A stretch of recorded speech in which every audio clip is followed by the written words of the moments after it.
Pemirsa, sektor pariwisata berdampak pada hampir seluruh aspek kehidupan, termasuk sektor pariwisata. Berbagai upaya turut dilakukan pengusaha di sektor pariwisata di Bali agar bisa bertahan dan mampu menggaji karyawan.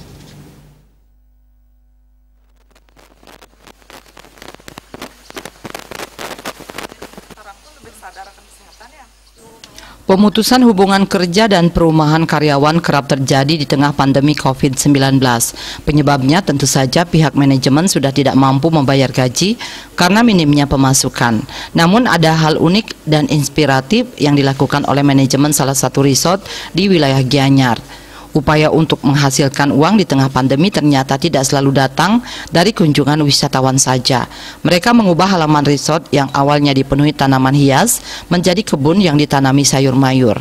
Hasil penjualan kebun itu nantinya dimanfaatkan untuk menggaji karyawan sehingga tidak ada perumahan karyawan selama pandemi COVID-19 berlangsung.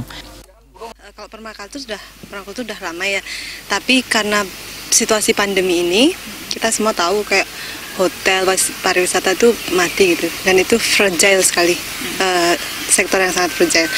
Nah, kita punya lahan, kita punya staf yang harus tetap bekerja di tengah situasi pandemi ini. Kita sebenarnya punya banyak aset yang kita bisa kembangkan, salah satunya lahan ini. Terus saya dan Mbak Eta punya inisiatif, kita tanemin aja, kita buat resort ini menjadi edible garden. Dulu tanamannya tanaman hias semua, sekarang ini semua tanamannya bisa dimakan.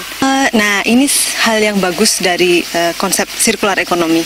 Jadi, kan staf ini tidak ada pekerjaan. Jadi kita dibantu juga dengan beberapa teman.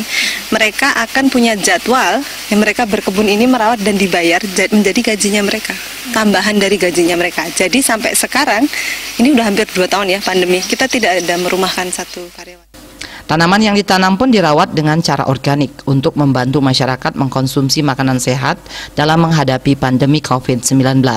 Selain mengkonsumsi makanan sehat seperti sayuran organik, masyarakat diingatkan untuk disiplin menerapkan protokol kesehatan COVID-19 agar terhindar terpapar virus corona.